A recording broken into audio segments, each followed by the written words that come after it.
What is up, watch people? Welcome to Talking Timepieces with Tony. Today we are going to be doing a Q&A, and I was going to do the video on why I returned the GG LeCoultre. I have good reason. I'll do that video, I promise. So for those viewers that wanted to see a video of me reviewing it, I'll be doing a video probably this weekend as well, so it's all good. But let's roll the intro and let's answer this question.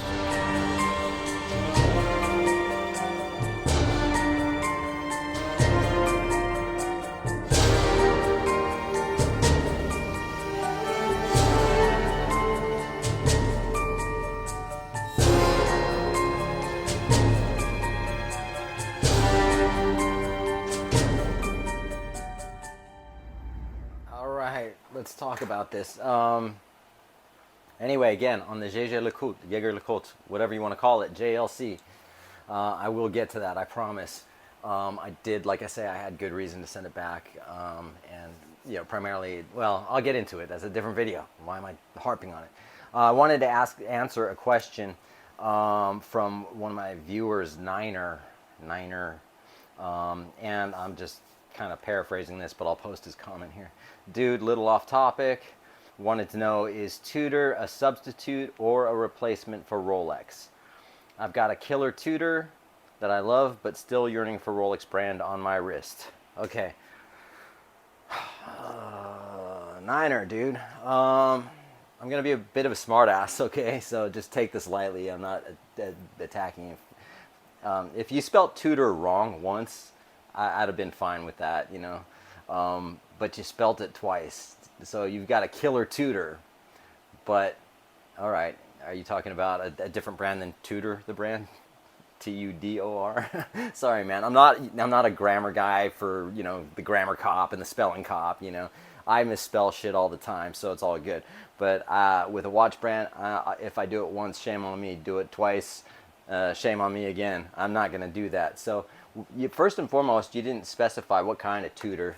And that doesn't really matter either because, first and foremost, I am wearing my Omega Seamaster 300M.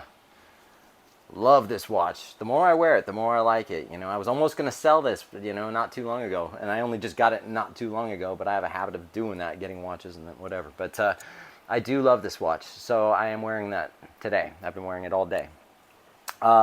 So first and foremost, the question was sort of stated or asked as is it one or the other?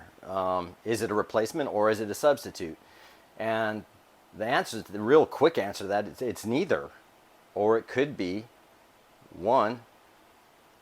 Okay, so Tudor is its own brand, even though it's part of the Rolex family, it's still its own brand. There's plenty of people that have both. I do, or I did. I sold my Tudor. But, Tudor in itself is its own brand. Some people like it, and for me initially, I had the Tudor Black Bay that I loved. And that was to me, it was a great sort of, I called it a new old Rolex because it's very Rolex inspired, and it's vintage Rolex inspired. It was very much similar to the 5112, 5113 subs from back in the day. So essentially, that in itself was its own watch, and it still is its own watch. So I could wear that fine. Then when I got the Submariner, I fell in love so much with the Submariner, I stopped wearing the Tudor. Okay, so did I replace it? In a sense, yeah, I replaced it. Do I have to? No. Is it a substitute? No. If you are, say you want to get a Rolex sub, I'm just using that as an example. I don't know which Tudor you have. We'll just use the sub. It's easier. And you have a Tudor until you can obtain the sub, and then once you get the sub, then you can sell the Tudor. You could do that, or you could just own them both. So there's no real one way or another, right? So and I don't know what type of watch guy you are. You're yearning for a Rolex, man. But when you really want something like that, there is no replacement and there is no substitute, because no matter what you get, you're always going to be after that Rolex, man. You're going to always chase that, that dragon. Except that's more of a heroin term, I think. But you're always going to go after that that Rolex, you know? So it's neither. You're gonna have to just, you know, if you want a Rolex, get one, and if you get one, then if you need to sell the Tudor for some cash, then do that. You know, there's plenty of watch people. For instance, there's several types of watch collectors. You get the person who's like a one watch guy who really likes the Submariner, but just can't justify spending the money, and will say get something, an homage, or just even say a Tudor. And that'll suffice. That'll be fine for them. And they'll go about their day and the rest of their life wearing that watch because they don't really care. They go, well, I got something, you know, part of the Rolex family, something I really love, and that's that. Then you have the collectors that have, you know, that have to have, you know, the Rolex, the 5112, the 5113, the 114060, the 124060, and go on from there, and they have to have those, you know. Then you got the guys that collect the lower brands, you know, have multiple Tudors, but no higher end luxury brands. Then you have the guys that wear a watch and collect watches that want to make sure you know they're wearing a watch, and they want to make sure you know what watch they're wearing, and they're really, this is the best watch. I call those Invicta collectors. I hope I don't get any shit in my comments about Invicta collectors, because if you're an Invicta collector, no disrespect, but you shouldn't be watching my channel. And if you are watching my channel, that means you know what you have, and you know you need to go up to the next level of, or so several steps up. Yeah, so sorry, man, but that's just the way it is. If you own one Invicta, you know what?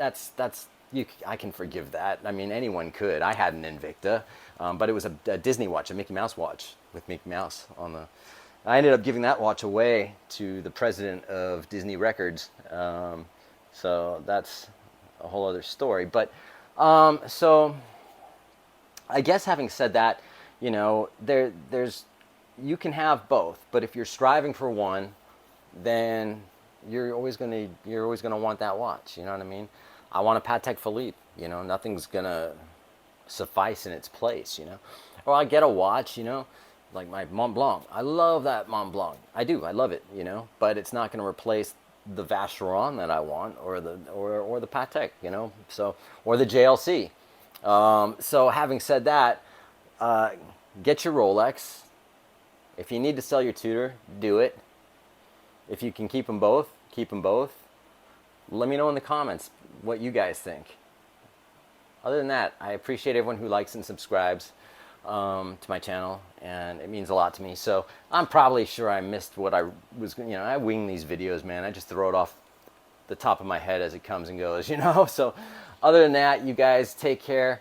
I'll catch you on the next video. I'm going to do one probably real soon this weekend as well. So peace. Take care.